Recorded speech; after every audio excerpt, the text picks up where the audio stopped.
আসসালামু আলাইকুম ভিউয়ার্স, আশা করি সকলেই ভালো আছেন। আজকে আপনাদের মাঝে আমি প্রাইমারি সহকারী শিক্ষকের জেলা ভিত্তিক যে শূন্যপদের তালিকা যেটা আমার হাতে পেয়েছি এটা আপনাদের সাথে শেয়ার করব। আশা করি শেষ পর্যন্ত ভিডিওটা দেখবেন।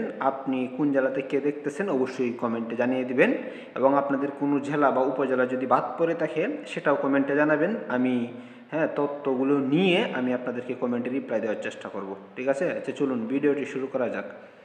আরেকটা কথা আপনাদের ছোটো করে বলে রাখি, ভিডিও শেষে 1 মিনিট আমি আপনাদের এই পরীক্ষার বিষয় নিয়ে আলোচনা করব, যে কিভাবে কি করবেন। পরীক্ষার মিনিট 1 মিনিট, বেশি না, ভিডিওটা শেষে আলোচনা করি। আচ্ছা, এখন তাড়াতাড়ি চলুন আমরা শূন্যপদের তালিকাটা দেখে নিয়ে যাক। প্রথমে আমাদের যেটা যশোর জেলার মোট শূন্যপদ 405, কম বেশি হতে পারে। যশোরের সদরে আপনাদের শূন্যপদ হচ্ছে 110টি, অভয়নগরে 49টি, কেশবপুর 83টি, চৌগাছা 74টি, ভাগারপাড়া 37টি, জিকরগাছা 54টি, মনিরামপুর 147টি, সারসা 51টি। অর্থাৎ সদরে আর মনিরামপুরে আপনাদের ভামপার, আপনারা ঝুর দিয়ে পড়াশোনা করুন। আচ্ছা, এরপরে যেটা আছে কুড়িগ্রাম জেলায় মোট শূন্যপদ হচ্ছে 355টি।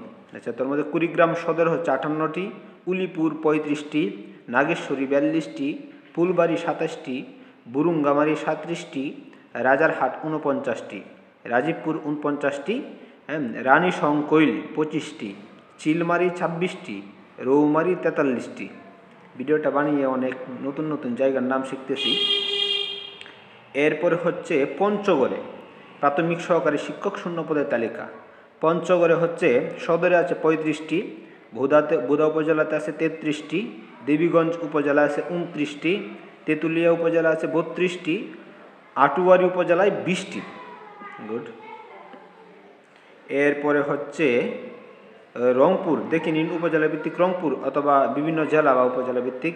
রংপুর উপজেলা 58টি, বরিশালে 45টি, সিলেটে 41টি, রাজশাহীতে 67টি, খুলনাতে 59টি, ময়মনসিংহতে 35টি।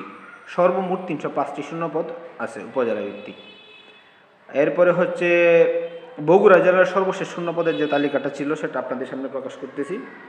বগুড়া সদর 1, আপনারা একেবারে কাপে কাপ শেষ। সদরে যারা আছেন এরা পারলে নাম ট্রান্সফার করে অন্য বিভাগে যান। এই যে দুনোট আছে, দুনোট উপজেলায় আপনারা নাম চেঞ্জ করে চলে যেতে পারেন। আচ্ছা, পরে আদমদিঘিতে আছে 25টি, কহালু 8টি, গাবতলি 20টি, দুপচাচিয়ার 0টি শেষ। দুপচাচিয়ার ভাই ও বোনেরা, আপনাদেরকে বিশেষভাবে বলা হচ্ছে আপনারা তাড়াতাড়ি অন্য উপজেলায়, যদি মেয়ে থাকেন বিয়ে করে অন্য উপজেলায় চলে যান।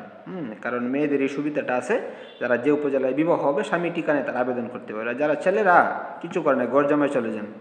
আচ্ছা, নন্দীগ্রাম 7টি, শিবগঞ্জ 7টি, শেরপুর 12টি, শাহজাহানপুর 11টি, সারিয়াকান্দি 17টি, সোনাতলা 22টি। এরপরে আমি যাই, এর হচ্ছে মনে হয় নেত্রকোনা জেলার, এটা এই ময়মনসিংহ বিভাগের, অর্থাৎ ময়মনসিংহ জেলা হচ্ছে 593টি পদ আছে। বিভিন্ন উপজেলা সহ এখানে টোটালটা দেওয়া হয়েছে, শুধু ময়মনসিংহ সদরে না, অর্থাৎ ময়মনসিংহ জেলার ভিতরে যে উপজেলাগুলো আছে উপজেলা নিয়ে 593টি পদ আছে। আচ্ছা, এরপরে জামালপুর জেলা 259টি পদ, নেত্রকোনা জেলা 401টি পদ, শেরপুর জেলা 331টি পদ। এই মোট 4টি জেলায় ময়মনসিংহ বিভাগে 1584টি সহকারী শিক্ষক পদ শূন্য রয়েছে। আচ্ছা, এই ছিল আপনাদের আয়োজন। এখন আপনারা যদি কোনো জেলা বাদ পড়ে থাকে, উপজেলা বাদ পড়ে থাকে, সেটা অবশ্যই কমেন্টে জানাবেন। আমি সর্বোচ্চ চেষ্টা করব যেন আপনাদের জেলার তথ্যটা নিয়ে আপনাদের কমেন্টে রিপ্লাই দিতে পারি। চলুন এখন আমি প্রস্তুতির বিষয়ে 1 মিনিট আপনাদের সাথে আলোচনা করব।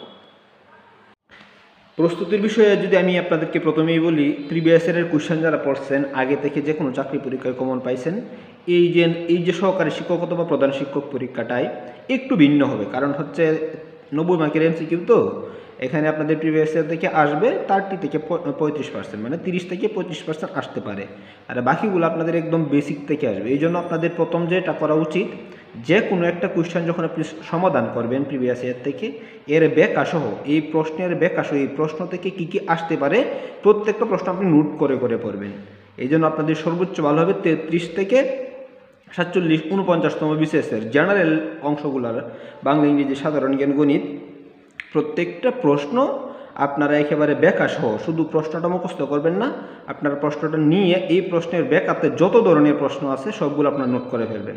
কারণ যে প্রশ্নটা একবার এসে গেছে প্রাইমারির এই পরীক্ষায় এই প্রশ্নটা আসার সম্ভাবনা নাই, কিন্তু এই দাঁচের অন্য প্রশ্নগুলো আসতে পারে। আপনারা এক কাজ করতে পারেন, যে কোনো প্রশ্ন নিয়ে, এই জন্য আপনাদের সবচেয়ে বেশি উপযোগী হচ্ছে আমি মনে করি লাইভ এমসিকিউ থেকে আপনারা যে কোনো একটা কোয়েশ্চেন নেবেন, হ্যাঁ, নিয়ে পরে ওই প্রশ্নের ব্যাখ্যাটা দেয়া আছে সুন্দর করে লাইভ এমসিকিউ, মানে ওই প্রশ্ন অনুযায়ী যতগুলো প্রশ্ন আসতে পারে পরীক্ষায় সবগুলো ব্যাখ্যা সহ দেওয়া আছে। আশা করি আপনারা ব্যাখ্যা সহ সবগুলো প্রশ্ন পড়বেন। প্রিভিয়াসের এই মানে যে কোনো একটা প্রশ্ন পড়লে ব্যাখ্যা সহ পড়বেন, এই প্রশ্নটা থেকে আর কী কী আসতে পারে। এভাবে যদি পড়েন আশা করি আপনাদের প্রিপারেশানটা অনেক ভালো হবে। ধন্যবাদ ভিডিওটা শেষ পর্যন্ত দেখার জন্য। আসসালামু আলাইকুম।